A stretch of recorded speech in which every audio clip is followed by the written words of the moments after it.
Mon deuxième ami de l'équipe, il est ici. Je suis désolé. Sa femme a eu un bébé à Londres.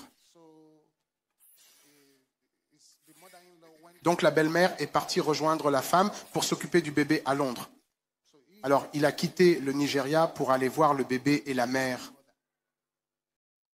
Il est arrivé à Londres. Le deuxième jour après son arrivée, il y avait quelqu'un, un homme blanc, qui sonnait à la porte. Il est sorti et l'homme a dit, eh bien, une sorcière du Nigeria vient juste d'arriver dans cette maison. S'il vous plaît, dites-moi, êtes-vous la sorcière? Il a répondu, non monsieur, non, non. Il a dit, dites à la sorcière, à la femme, oui, qui vient d'arriver ici. Il a dit, dites à la sorcière qu'ici au Royaume-Uni, nous assistons à la réunion de sorcellerie à l'heure prévue. Nous ne venons pas en retard, alors dites-lui qu'elle doit venir à l'heure à la réunion et ne plus arriver en retard. Vous comprenez? Et l'homme a dit au revoir. Au revoir. Il était confus. Il avait vraiment peur. Peur parce qu'il ne peut pas affronter la femme. Il a peur. Peur parce que c'est la femme sorcière et c'est elle qui s'occupe justement du bébé. Il a eu mon numéro, a commencé à m'appeler. Il se moquait de nous. Il se moquait de MFM, se moquait des prières. Il m'a appelé. C'est le docteur Olukoya? Oui. Il a raconté l'histoire. Et là, je l'ai bien taquiné. J'ai dit, désolé, qu'est-ce qu'on va faire maintenant? Docteur Olukoya, vous vous moquez de moi. J'ai dit, qu'est-ce qu'on va faire? J'ai dit, eh bien, écoutez, allez au Royaume-Uni. Vous trouverez des églises MFM. Achetez plus de prières et commencez à prier. Cet homme-là, maintenant, si vous le voyez prier, vous penserez qu'il vient d'une autre planète. Il a retenu la leçon. Je prie encore une fois. Toute puissance qui s'est donnée pour mission à plein temps de harceler ta vie sera couverte de honte au nom de Jésus. Que ton amen gronde comme le tonnerre. Le point est le suivant. Si tu vis dans un environnement violent, tu dois être violent spirituellement. Si tu vis dans un environnement fou, tu dois être fou spirituellement. Si tu vis dans un environnement étrange, tu dois toi aussi être étrange pour pouvoir t'adapter. Si tu vis dans un environnement mystérieux, tu dois devenir une personne mystérieuse pour pouvoir t'adapter. Tu ne peux pas espérer survivre dans un environnement mystérieux sans être toi-même mystérieux. Si tu as un problème mystérieux, attaque-le avec une prière mystérieuse. Si tu as un problème étrange, attaque-le avec des prières étranges. Tu as besoin d'une approche mystérieuse pour survivre dans ce monde mystérieux. Et beaucoup d'entre nous ne pensent pas que l'éducation, quelqu'un est allé à l'école, quelqu'un est diplômé, quelqu'un est parti étudier au Royaume-Uni, est parti en Amérique. Ne pensez pas qu'ils ne sont pas dans l'occultisme. Beaucoup d'entre eux sont des guérisseurs traditionnels glorifiés. Et ce sont ce genre de personnes avec lesquelles tu seras en concurrence. Je prie pour toi ici afin que tu te battes et que tu réussisses. Tout ennemi de ta vie sera couvert de honte. Et toute puissance, je le répète, qui s'est donnée pour mission à plein temps, de harceler ta destinée sera honteuse au nom de Jésus. Un amen cette fois.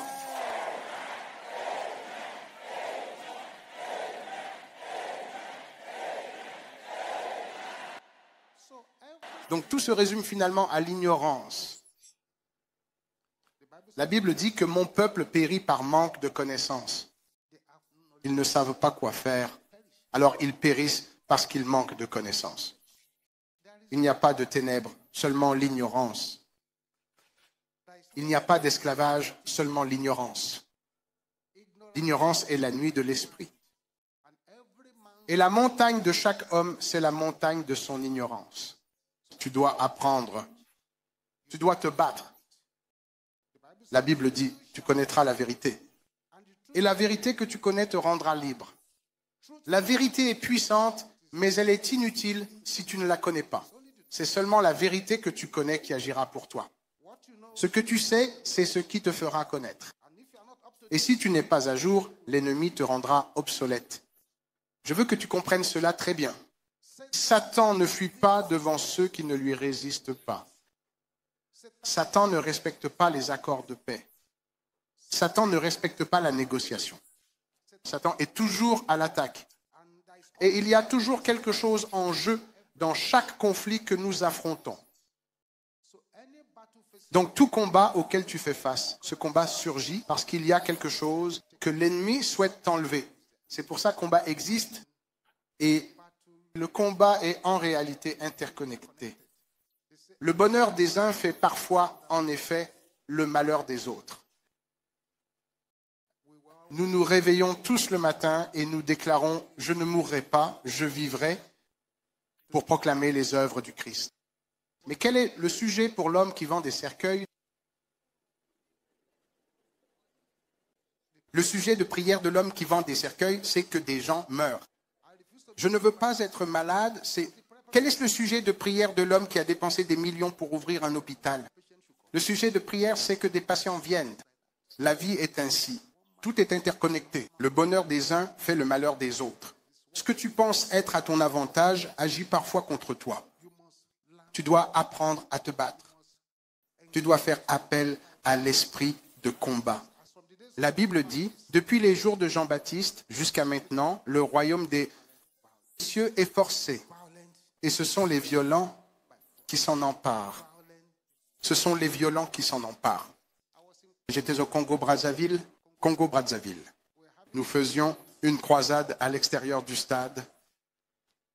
Et j'ai lancé la prière. Je sais que ceux d'entre vous qui sont déjà allés dans les pays francophones, ils prennent la prière très au sérieux. Alors j'ai lancé une prière. Oh, vous qui portez lourd fardeau, emportez fardeau et mourrez. Tout le monde a commencé à prier. Ils priaient dans leur langue, en français et tout. Ils priaient, une prière sérieuse. À l'extérieur du stade, une dame était au fond en train de prier. Sa mère a couru rapidement de la maison jusqu'au lieu de la croisade. Et elle est allée là où la dame priait. Elle a dit, arrête de prier. Arrête de prier pour que la personne meure. Va parler à cet homme qui conduit les prières devant, pour qu'il t'enseigne. Comment tu peux aller récupérer ta robe de mariée que j'ai mise dans le fleuve Congo? C'est ça la prière. Qu'il t'apprenne comment faire cela. Pas que la personne meure, car c'est moi qui l'ai mise là-bas. Je prie encore une fois que tout agenda des ténèbres contre ta paix sera détruit au nom de Jésus. Que ton amen gronde comme le tonnerre, crie-t-il. Le monde devient un endroit fou et dangereux où vivre. Et nous devons riposter. Nous devons nous équiper en tant que croyants. Et nous devons riposter. Je veux que tu comprennes que nous devons absolument être plus précis dans nos prières et nous devons être plus précis dans notre résistance à l'ennemi. Il n'y a aucun problème avec Dieu. Dieu détient tous les pouvoirs, mais c'est nous qui devons réajuster nos vies. La prochaine question est, pourquoi dois-je me battre? Je vais juste te l'expliquer très brièvement. Nous devons nous battre pour posséder notre possession. Donc si tu veux posséder ce qui t'appartient, tu dois te battre. Tu dois te battre pour élargir ton territoire. Tous ceux qui ont élargi leur territoire, ils l'ont obtenu en se battant. Tu dois te battre pour défendre ton territoire. Tu dois te battre pour récupérer ce que l'ennemi a volé. C'est un combat. Tu dois te battre pour accomplir ta destinée. Tu dois te battre parce que la seule langue que l'ennemi comprend, c'est la violence. Tu dois te battre parce que cela te plaise ou non, la guerre nous a été déclarée. Nous devons nous battre. Nous devons nous battre parce que le monde est impitoyable et méchant. Et nous devons nous battre. Nous devons nous battre parce qu'il y a des ennemis qui refuseront toute solution pacifique. Tu dois te battre. Nous devons nous battre parce que la seule langue que l'ennemi comprend, c'est la violence. Nous devons nous battre parce que le ciel nous a ordonné de nous battre. Nous devons nous battre parce qu'il y a des ennemis persistants et irréductibles. Nous devons nous battre pour nous délivrer de l'opposition de l'ennemi dans un lieu d'honneur, dans un lieu de grandeur. Nous devons nous battre, soit tu te bats, soit tu péris. Soit tu te bats, soit tu péris. Bats-toi, sinon tu péris. Et je prie encore une fois. J'ai dit que toute puissance qui s'est donnée pour mission à plein temps de te combattre sera couverte de honte au nom puissant de Jésus. Que ton amen rugisse comme le feu et le tonnerre. Que cet amen rugisse comme le feu, comme le tonnerre. Au nom de Jésus, que devons-nous faire? Premièrement, connais ton ennemi. Connais ton ennemi. Ne combats pas un ennemi inconnu. Apprends tout ce que tu peux avant d'entrer en guerre. Satan profitera de toi si tu ne connais pas vraiment l'ennemi que tu combats. Certains ne savent même pas que l'ennemi qu'ils combattent, c'est parfois eux-mêmes. Certains ne savent pas que leurs ennemis sont parfois même en réalité des personnes et des entités qu'ils considèrent ou croient amicales. Tu ne connais pas l'ennemi. Et si tu ne connais pas l'ennemi et que tu as même une arme, tu ne sais même pas où diriger ton arme parce que tu ne connais pas l'ennemi. L'ignorance est une chose vraiment terrible. L'ignorance physique est mauvaise, mais l'ignorance spirituelle est pire. Pire. Nous ne devons donc pas être ignorants au sujet de nos ennemis. Nous devons savoir tout ce que nous devons savoir à ce sujet. La Bible dit que nous ne devons pas permettre à Satan de profiter de nous, car nous ne sommes pas ignorants de ses ruses. Nous devons connaître leurs ruses et refuser d'être ignorants. Numéro 2, tu dois connaître ton Dieu. Connais la grandeur de la puissance de ton Dieu. Sache que ton Dieu est capable de tout faire.